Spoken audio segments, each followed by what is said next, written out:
Well, right now we have more fantastic learnings to come here. We've brought together an amazing panel, including Perry Logan and Jason Kunz from 3M, Tony Militello from Boeing, and Shaun Carvalho from Shawmut Design and Construction. Together, this team will discuss the future of the HSE landscape, the challenges that they have faced in the last 18 months and how they overcame them, and how you can evolve as a leader to navigate through change in these uncertain times. We want to welcome now Perry, Jason, Tony, and Shaun to the main stage joining us now. It's going to be great to hear and get some insight from all of them. Welcome to all of you, gentlemen. We appreciate you coming on and talking about such an important topic. We've been having some great conversations surrounding HSE leadership. I have no doubt we're about to hear a lot more great key insights as to how to be a great leader. Perry, I would love to start with you, my friend. You got a great big smile on your face. I'd love to come to you with the first question.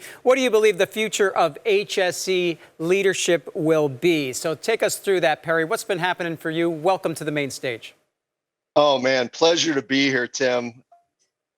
Really excited to, this group I know is an amazing group, and I think it's the right question for this group. And you're asking me the question, but I know that each person out there is thinking about the same thing.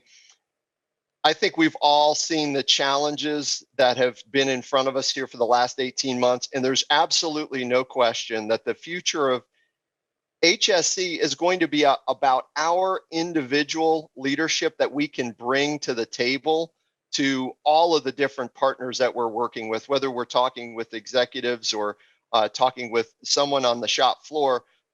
Those leadership skills really are turning out to be the most critical. So how can we engage in a very powerful way to drive risk reduction? And we all know those people who are fantastic at doing that. I'll point at Jason as being one of those people in the trenches where really having the true engagement, building trust, leveraging diversity of view from everyone in the room to drive risk reduction. It's something that I think every one of us has experienced here now. And, just to be honest, Tim, I've seen a lot of my peers do really great stuff and be extremely successful in this challenging time. Yep. So that's what I would offer up to the group. And, this is a great panel of leaders that actually demonstrate these exact characteristics.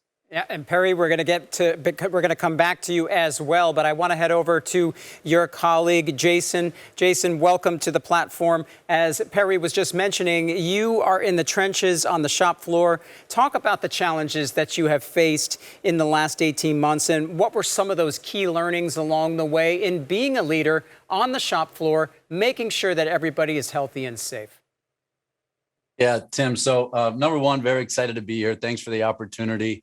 The challenges are real. There's no question about that. We've all faced some version, some variation of our own personal challenges and then organizational challenges over the last several months.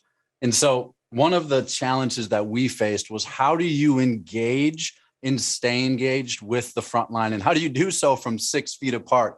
Because I don't know about you, but I'm a handshaker. I like to connect with people, get close with people. And unless you have incredibly long arms, it's really tough to shake hands with people on the front lines. And of course, joking, right, we kept our 6 feet of distance and we made sure we were practicing safely. But what we noticed, right, is what we needed to do is, number one, we needed to acknowledge during this time that when it comes to reducing risk, the smartest people in our organization, they don't sit at the global or corporate headquarters, right? They find themselves on the front lines. So it's not at the front office, it's the folks on the front lines every single day. And we needed to figure out how to authentically engage with them. And so what we did is we have a system, and we call that system See and Act. And it's really straightforward. And what we did is, the system was already in place, but what we did is we stood it up and we doubled down on See and Act during this time. And what that is and what that looks like is, you have someone at our sites, one of the plant leadership team members.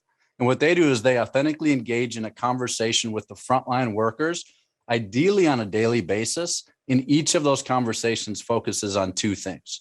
Number one, how do I deepen trust with this worker? Understanding that there is all kinds of misinformation on all kinds of different things, but one specifically, as we all know.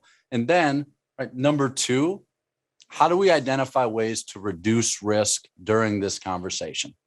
And when we stood up See and Act during this time, what we saw is more than 112,000 leadership engagements across our global organization. And with each one of those, deepening trust with the workers so we can be the source of truth for them. And then in the process, identifying specific ways to reduce risk. So that was one of the challenges. We didn't want it to be about observation. And Perry referenced this as well. We needed for it to be about authentic engagement. And we also believe that's part of the future of safety and health. It's not going to be the clipboard checklist. It's going to be the leader who gets on the shop floor, who understands how work is performed versus how we just plan work in safety and health. And Jason, you mentioned a key aspect there where no one wants to have the observation. No one wants to know Big Brother is watching all the time. How were you able to navigate your way through that? Because obviously you want to be making sure that everyone is acting appropriately, safely, being healthy on the floor. When we did go into COVID, obviously, that was a situation where you might not have been able to be right there to observe and to watch. So how did you overcome that obstacle of saying, we're not just going with this Big Brother tactic. We want you to be engaged with us and tell us what's going on. What did you do there? Yeah, really two things. Number one, and this was Perry's idea, not mine, but we conducted what we call listening sessions. And in safety and health, as we all know, especially, we have got to be integrated with the business and with our partners in operations. And so what we did, especially for some of the folks in corporate, we felt a little disconnected from the front line. So we had listening sessions where we had our safety and health leaders online in a virtual setting like this. And we engaged all of our operational leaders in certain regions and areas, along with our plant managers and site managers, and really just focused on two things followed by three questions, right? So number one, what's working when it comes to safety and health engagement? And then number two, what's not working when it comes to safety and health engagement? And then we asked the three questions: what do we need to start doing that we're not doing right now to protect people, property, and the environment? And then what do we need to stop doing that's just not bringing any value? Because yes, we deploy initiatives that don't bring any value, unfortunately. And then what do we need to keep doing or double down on that's really working? So start, stop, and keep. And in doing so, that gave us a little bit more of a perspective on the front line, because it's tough to understand what you're not close to. So we needed to get closer to these folks. And then number two, and I'll just cover this briefly, we did some training and coaching on how to be effective in this virtual space. And we use a little acronym. It's called ICALL.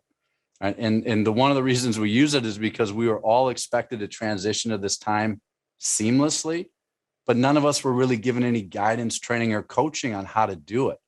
And so we deployed iCall across all of our EHS folks. So when we had to be virtual, we could connect with folks on the other side of the line. And iCall is real simple. It's a fun acronym. If you're an iPhone or iPad user, of course, the I is small, right? I stands for internet. C is for camera. And angles are everything. For those of you that have maybe been in sales or have experience in sales, you would never sit above your customer and really look down on them. That's a weird power kind of stance thing. So I is for internet, C is for camera, angles, eye to eye. A is for audio, because if I'm about to make a critical point and try to connect with someone virtually, and and it cuts out, I know it's challenging to always make sure our audio is really strong, but it's probably the most important aspect in this space. And then the two L's at the end are for lighting and location.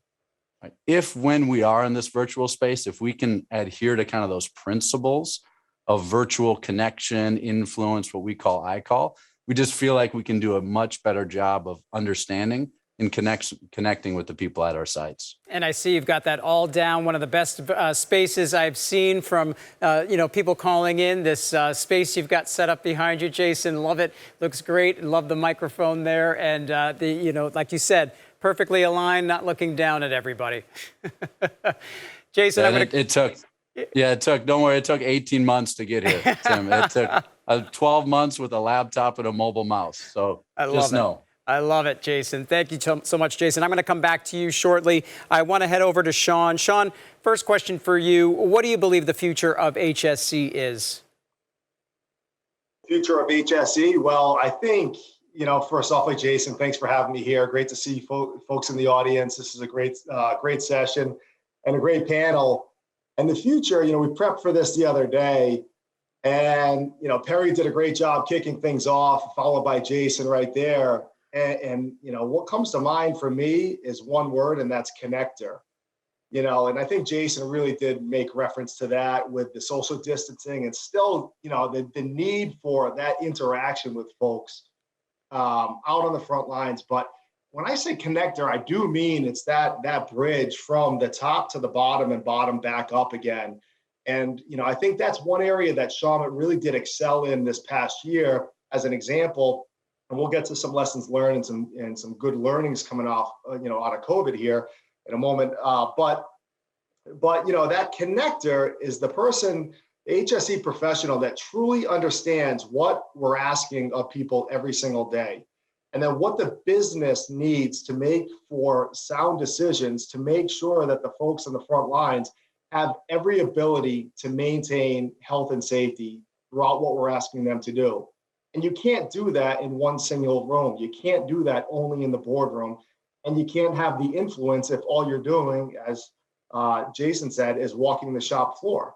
You have to be that connector that can really bridge that gap. And I really do look to the current state and the future state for quality health and safety professionals to really be able to be that connector, to give that information where it's most needed. And Shaun, as Jason and Perry were talking about, the fact that the last 18 months, engagement, it's been difficult. It's been difficult to engage. What were some of the challenges that you faced, and how did you overcome those challenges? Yeah, so really, it was very difficult, for sure. Many of our jobs shut down like everything else, but we had a fair amount stay open. And so how do we then engage when nobody could travel anymore? But except for our superintendents that had to still go to our job site and manage these construction projects with a bunch of subcontractors in the absence of information. We think back to early on, and there was just that. We were asking folks to go out in danger, in a potential dangerous situation because the information just wasn't there. And so we had to really collaborate early on with as many people as possible to really, as Jason said, be that source of truth with best known information at the time and communicate that in real time to folks on the front lines so that they knew they could trust us with providing them with the right information to maintain health and safety out on their job sites every day. We quickly adapted to a daily executive huddle where we were collaborating on what we were hearing. We all belong to all different industry trade groups, what we were hearing, what we were seeing, what we were feeling. And one of the cool things that our CEO really started the meeting talking about was just people. How are our people feeling today? What are their concerns? And how do we help support and alleviate any concerns they have? And that meeting typically is once a week. Early on decided to go to a daily huddle to really get a true feel for those items. And any decision that was made was first made with people in mind and safety in mind. Everything else, I think it became clear to all of us HSE professionals that everything else fell off to the wayside. The number one asset, the number one thing that mattered was keeping people healthy and safe. And we really, realized that right away, like everybody else. And so that was the first question asked. So we were able to make real quick decisions because we had real-time information coming from a variety of sources, filtered through the Shawmut lens, so we could get that back out to the masses, have an awful lot of communication early on, and provide the best known information at the time. Yeah. Love the daily huddle and just diving into what are the issues of today, because the issues were changing, the challenges were changing on a daily basis, on an hourly basis. when we were in the middle of COVID. So, Shaun, thank you for that. Great points there. We're going to come back to you shortly. I want to head over to Tony Militello from Boeing, rounding out our amazing panel here. Tony, welcome to the main stage and to this great panel we've got going on here. First question for you is that same one I've been asking Perry, Jason, and Shaun. What do you believe the future of HSE is? So thanks, Tim. Again, I appreciate the opportunity to be here with my counterparts and co-conspirators and collaborators and connectors. Again, it's a great opportunity to share some of my experiences here at the Boeing company with this austere and this august group of participants. One of the things that I'd first like to identify, in terms of what the future of HSE looks like, it's not going to look like this. It's not going to look like the individuals that you see on the screens. When we look at it next year, we look at it a decade and a generation from now, it's going to look very different. It may look different in terms of geography or race or gender or ethnicity or the other demographics that are so important and make up such a vital part of the organizations in which we work and live every day today. So again, it's an honor to be here and reflect on that. Many of the things that we found at Boeing is certainly the things that Perry and Jason and Shaun have already mentioned. I touched down there in February of this year in Boeing, and again, we were lucky enough to be considered one of the critical infrastructure and kind of critical sectors of the HSE business and business here in America. But one of the things that we found was that work continued to go on, and while there was a little bit of a downturn in production, we found it really was a great opportunity for people to connect and for people to take a deep breath. We were working at a really rapid and kind of incomprehensible pace the months and years before, and while it gave us a time to stop and pause and really kind of struggle with and come to grips with and try and solve never before experienced problems, we did that in a very collaborative way. We were able to, we have young professionals, whether they be HSE professionals or mechanics or other individuals, operators, and kind of anything in between, from the skilled craftsmen and skilled laborers to the HSE professionals. And we really took an opportunity to give them the opportunity to say, here is an insolvable, and previously unimaginable problem, and how do we solve this? And making those connections and affording them the opportunity to use the skills and talents that they had. We have, as I'm sure that as do the individuals on this panel and the members of the audience, you have an insatiable workforce. That's certainly something that I have come to learn at Boeing, again, and the other individuals that I work with, whether I work with college and university students, again, or young professionals. That's what I see as being the future of HSE is a workforce and a professional group of individuals that are insatiable. They have an insatiable appetite for showing you what they know, showing you how they can lead. They just are looking for those opportunities, and it's incumbent upon us. And I think that, again, just by showing up here today, right, we are showing up to provide those opportunities, and we're going to go back to our work, places of work. And we ask the audience to do exactly the same. Go back to your place of work and be that individual that opens the door for those insatiable young adults or young professionals that are just thriving. And it's only the absence of the opportunity, right? So how do we provide them the opportunity to do that? The things that Jason and Shaun mentioned is in terms of making the connections. Those are the things that we found too, where we acknowledge among ourselves that we too, as individuals, but as leaders, we needed to be resilient, but not just resilient in a physical capacity or in a mental capacity. We needed to show up in a way that we were vulnerable, we were accessible, we were empathic, because the individuals in our workplace were going through the exact same struggles or challenges, again, physically, mentally, emotionally, psychologically, and technical challenges were sometimes took a back seat to some of the other challenges that we face. But we were able to successfully engage with our HSE professionals, on the manufacturing floor, and then again show up for the mechanics and the craft laborers in a way that we were vulnerable to them, to say we are in this together. We are in a coalition. We are here to collaborate with you to solve some of the problems that, again, we've never seen before.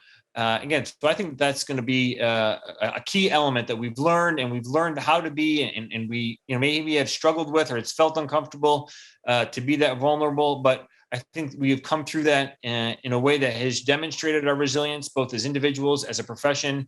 Again, so I see that as being a key element of the future is individuals, connecting, collaborating, working together in a way that, where the vulnerability feels less and less uncomfortable in the future, right? We continue to show up in a way that allows the future to, not so much push us aside, but we are now, brothers and sisters and, and collaborators in arms. We are hand in glove with the future generations and allowing them to show us the way. That's certainly something that I'll leave with to end this first question is I have been nothing short of amazed at the opportunities individuals can provide just given the chance. And so again, I think the future is going to be about giving chances, opening doors, and providing those opportunities for those who are going to lead into the future. Yeah, Tony, I love that. Tapping into that talent, going to your workers saying, all right, I know everybody's got these individual skill sets that maybe we don't know about, so let's tap into those, find out what you're really passionate about, and get into those issues and bring them into the business, bring them into your team. So, Tony, great point there. Tony, I'm going to come back to you shortly. Perry, I want to come back over to you and talk about innovation. We're here talking about so much innovation in this space here at this HSE Digital Summit. How have you been incorporating innovation? What were some of the challenges along the way, or some of the things where you said, really, we can really innovate here and make this a better process for our employees? Perry, what's been happening for you? Oh, Perry, I think you're still on mute there. Yeah, I have to do that once a day, Tim. No so worries. I have to do it now. No worries. Sorry about that. Yeah. It's a fantastic question. And, for innovation in 3M is a really important part of how we operate and how we've operated for a really long time. And if you think about it, Jason, Shaun, and Tony hit on a lot of the most critical parts. So when you think about innovation, it's about bringing maybe ideas that are already known, or maybe bringing in some new ideas and bringing them together in a way that solves a problem. What we're doing is solving a problem with innovation, right? Not just creating something just to create it for fun. It's about solving a problem. And so when we have true diversity of view and perspective, as Tony and actually all three of the gentlemen just stated, then we have this ability to bring in different views together to solve the problem. And so I think that, as Jason said, we were lucky, honestly, that we had a framework. A See and Act was already set up for a few years, and it was already in place. And then what we had to do was pivot and shift. So that there's two parts. The first part is diversity, true diversity of view in every aspect of that, and bringing those together in a way that's agile to solve a problem. So we have to be agile. It's so easy, Tim. We all know this. It's easy to get stuck in a rut. It's like, I got something that works, I'm going to keep working it, and not really recognizing that right over here is another opportunity. Well, we get that kind of insight when we do what Tony was talking about. Hear from people, and Shaun was giving great examples of not only hearing from people periodically, but on a daily basis. Let's get that feedback in a really powerful way so that we can innovate. And innovation is not like this thing that just boom happens and all the, I got the idea, we put it in place and it's done. That's not innovation. Innovation is a continuous process of iterating and incorporating all of these wonderful refinements to whatever it is you're thinking about. Pick a smartphone. Look at how they've iterated. Think about the first iPhone and look at where it's at today. It's not even in the same ballpark. I mean, the capacity and everything is there. So I really think that it's bringing together diversity and being agile and incorporating those great ideas and engagement that we all have been talking about here so far, Tim. Yeah. Perry, thank you for that. Jason, I am sure you're probably going to echo some thoughts from Perry, but I want to come over to you on that same question about incorporating innovation. As Perry was just mentioning, it's easy to get stuck in a rut. It's hard to get out of it. How have you faced those challenges and said, no, we're going to rise out of this, we're going to get out of this rut, and we're going to make sure that our teams are coming with us when we do get out of this rut? Yeah. So first up, I want to acknowledge, Tim, that innovation doesn't necessarily have to be expensive. All right, let's just acknowledge that. So this would have been probably, I think it was about mid 2020 or so. When we made the decision, we knew that we were going to be in this for a while, likely is going to be a long haul. And so we needed to still do about 200 audits. And so we're asking, well, how in the world are we going to do 200 audits if our sites are basically at phase 0, which means no visitors, right? And we're going to be back here virtually. How is this going to work? And so what we did is we deployed something initially that was called the Microsoft HoloLens, and it was amazing. But it turns out the Microsoft HoloLens, which is an AR VR headset, is really good for tasks such as maybe equipment and system commissioning. And so if we're in St. Paul and someone's in Shanghai and I'm an engineer and they're on the front line, I can basically feel and see and look like I'm actually working on the equipment and walk the local or site engineer or operator through that process. But we also realized that the price point of that was a little too high for us. So what we did is we made the shift through guidance from one of our site managers who had been on some of these virtual site tours, which take 2 to 4 hours at a time. We have some big sites, and someone was holding an iPhone on Teams, and you're walking through 2 to 4 hours of this. And if you've experienced that before, you understand that there's some Dramamine needed during or on the other side of that. And so we went to one of our site managers. He brought this forward, and it turns out it's a DJI Osmo gimbal, right? Many of you have probably seen these. They use these in action sports to make sure that you just get a really seamless view. And all you need to do is pop an iPhone, well, probably not an iPhone, any phone, in this device, and it is an absolutely seamless process. So imagine you're an auditor, your team is at home or maybe at the corporate office or wherever you are. Your site has one of these. It's $156. You pop, or they pop, their device, their mobile device in it. And now what you can do is you can go see the equipment and get as close to the equipment as possible, understand its operations, its challenges, so on and so forth, without actually having to be there to do it safely. All right. So Tim, innovation doesn't have to be expensive. It can come in the form of something like this. But I believe the only way, and Perry hit on this, Shaun, Tony hit on this, really one of the only ways to drive innovation is to get outside of ourselves. What are our blind spots? We were committed in EHS that the HoloLens was the only way to do it. Well, turns out we weren't close. That was great for other aspects, but it wasn't as great as the gimbal for others. So really, again, it comes back to asking, listening, and uncovering other people's perspectives. Yeah, and no Dramamine needed with that new device you had there. Absolutely. I've been on those calls too, where you're like, are you walking? Are you dropping your phone? What's happening here? So great point there, Jason. Love that. Shaun, coming back to you about innovation and incorporating innovation, some of those challenges along the way, and some of the things when you said, all right, we're failing here, we're going to fail fast, and we're going to move forward. What were some of your experiences in that aspect? I love it. I just talked about failing fast in the EHS space, HSE space. How do you fail fast when you're talking about human life and property? It's really difficult. Well, innovation is the area, in particular, software and hardware is an area that you can certainly try on, realize it's not working, and get rid of it quick.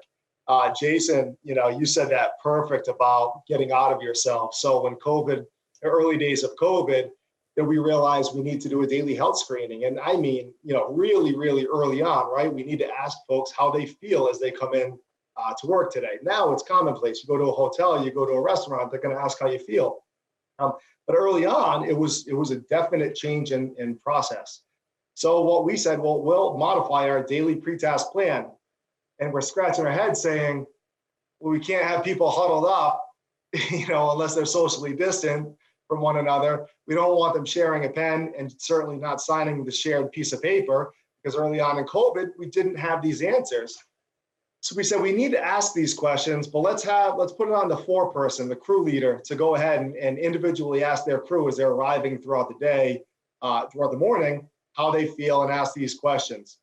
But one of our project teams said, well, we're using smart sheets. We're going to flip this over to smart sheets and let it be a digital process. Well, another project team caught wind of this and said, well, if this is on smart sheets, I'm a smart guy. I can figure out how to do this for free through Google. And not to say all the platforms here, but he did. And he said, let me flip it onto Google. And he made his own QR codes for his job and said, everybody coming into work today, you have to do your health check. So scan this QR code and let me see what you get for results. And he was getting them. Well, because we had these daily huddles, that quickly rolled right up to corporate and our CIO. And he said, well, if they did this over a weekend on a job, we have a whole team here of IT developers that can work on this for the company. So let's get to work. Within 2 weeks, they rolled out what we now know as our Shawmut Vitals application.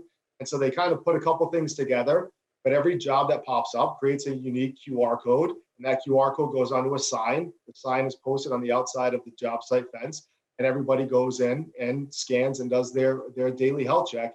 And it's modified based on the project need. If there's a parking restriction, which many projects do, or certain things we need to communicate as the vaccines have become available, we've modified the questions. As we look to the future, we're certainly going to be modifying them again. But that was a product that came directly from the field because me and corporate couldn't figure out how to get people to acknowledge that they were healthy to come to work every day.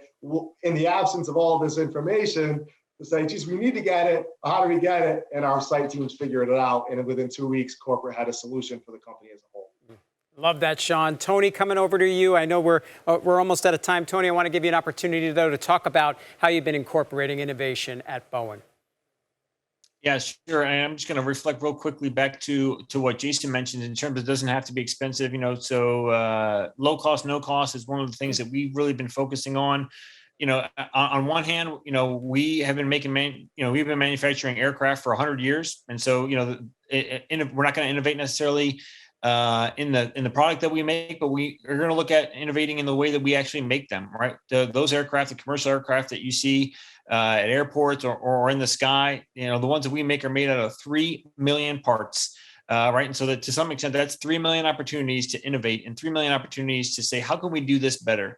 Some of the things that we leverage a little bit what Shaun and Perry talked about in terms of just thinking a new way, and so we took the time to step back and look at how are we doing this? How are we, either product flow or individual flow or human mechanics and look at all the things that people are doing. And we're able to eliminate some of the most significant or long-term musculoskeletal injuries or other types of injuries that we've had just by rearranging the process, right? And so something that's absolutely no cost, instead of stepping left, we're stepping right, or instead of putting something at 3 feet, we're putting it at 4 feet. And so we were really able to do that in a way that, again, it looked like, that seems pretty simple and straightforward. But an innovation is, to Jason's point a little bit, it's just a new way of thinking.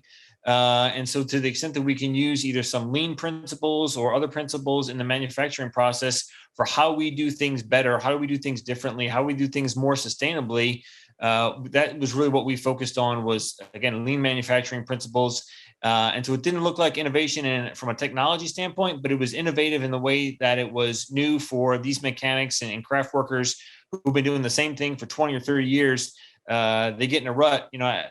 When Perry mentioned that, they're up in the Northwest or the northern band of the United States and coming from Buffalo, New York and living in Seattle now, my mind immediately went to, getting in a rut of your car spinning wheels, in a snowbank, and sometimes you stick with the same thing and it's not working, right? So how do you get out of that? Like I said, get out of that rut, and get out of that rut may just be a little bit of encouragement, a little bit of a push from behind to get that car wheel spinning again and moving in the forward direction onto your goal of a safer and healthy workplace.